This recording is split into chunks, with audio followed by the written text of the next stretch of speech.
गोजोन गोरोबथानि जि मोनसे दफा दंमोन गामि सोसननाय सनितपुर बिश्वनाथनि आरो बिनिनो साथिखान गामि सोनायनि जि बाथ्रा बे बाथ्राखौ लानानै गिबि मन्थ्रिया जि मोनसे पेकेज फोसावदोंमोन बेयाव 41 भिलेजखौ बाउन्डारि कमिसन आरो आसाम केबिनेटआ एप्रुभेल होबाय आरो एप्रुभेल होनाय बायदियै जिहेतु बे गामिफोरखौ बिटिआरआव थिसननांगौ आरो बेखायनो उदालगुरि जिल्लाया सानजाहानि माने जोबथा जिल्ला हिसाबै बै जिल्लायाव थानाय बे गामिफोरखौ 41 गामिखौ मैया आसामनि गभर्नरा आरो general administration department government of आसामा बेखौ उदालगुरि जिल्लायाव थिसननानै होबाय।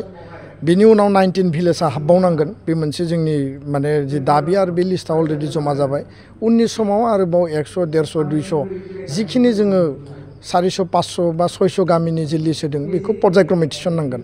दा बेखायनो बेयाव बुजिलायनायाव गोरोन्थि खालामनांगौनि बाथ्रा गैया।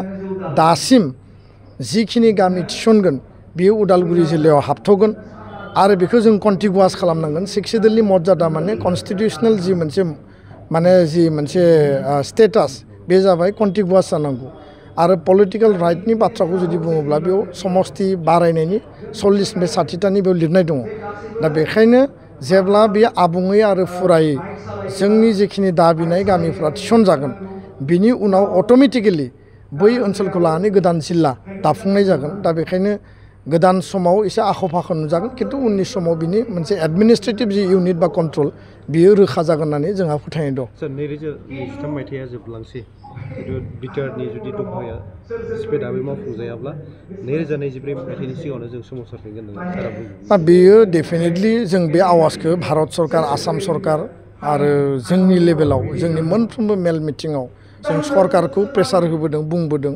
2024 सिगां बिटिआर सुक्तिनि मोनफ्रोमबो दफाया मावफुंजागोन बे कमिटमेन्टआ भारत सरकारनि, बे कमिटमेन्टआ प्रधान मन्त्रि, बे कमिटमेन्टआ गृह मन्त्रि आरो आसामनि गिबि मन्त्रिनि। जेब्ला एकर्ड जादोंमोन एकर्डनि उनाव क'क्राझारनि मास गेदारिंआव जेराव 9 लाखनिबो बारा बेयाव सुबुं गौमा जादोंमोन भारतनि माने गाहाय मन्त्रि बिथाङा फैनानै एनाउन्स खालामदों आरो नखर मन्त्रि बिथाङा बिनि उननि समावबो गोबां मेल मिटिङाव जोंनो बुंदों जे 2024 सिगां एकर्डनि दफाफोरा 100% मावफुंनायनि थाखाय सरकारा खामानि मावगोन आरो बिथांमोना जि कमिटमेन्ट बे कमिटमेन्टखौसो जोङो दाबिदों बा कमिटमेन्टखौ लानानै बिथांमोना खामानि मावनांगौ।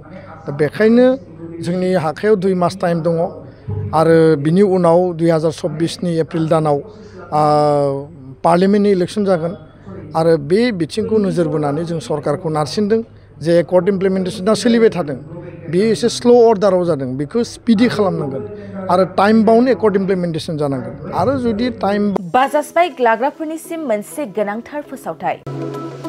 क'क्राझार सहरनि दावहारु अट' एजेन्सिया दासान्दि फेस्टिभ ल'न एन्ड एक्सचेन्ज अफार होगासिनो दं। एसेल' बिबांनि रां होग्रोनानै गाव गावनि लुबैनाय बाजाज बाइकखौ बायनो हागोन।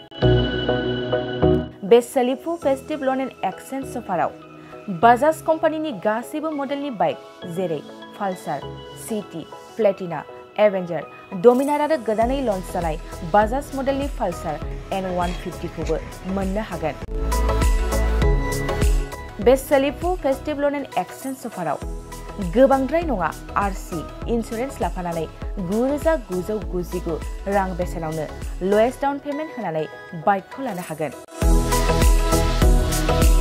नोंथांमोना क'क्राझार सहरनि दावहारु अट' एजेन्सिजों लोगोसेनो कारिगाव फेस्टिभ आउटलेट, दतमा फेस्टिभ आउटलेट आरो बडगाव फेस्टिभ आउटलेट ब्रान्च श'रुमावबो होबाय थानाय फेस्टिभ ल'न एन्ड एक्सचेन्ज अफाराव फैनानैबो लानो हागोन। मोजांसिन बाथ्राया बेसोबावदि दावहारु अट' एजेन्सि श'रुमनिफ्राय बाइक बायग्राफोरनो 5 लिटार पेट्रल आरो 2 हेलमेटबो फ्रि एसुवेर्ड गिफ्ट महरै हरनाय जागोन। अब्ला दानो बुकिं खालाम 6003991187 नङाब्ला 8822 018193 जानबुं अनजिमायाव।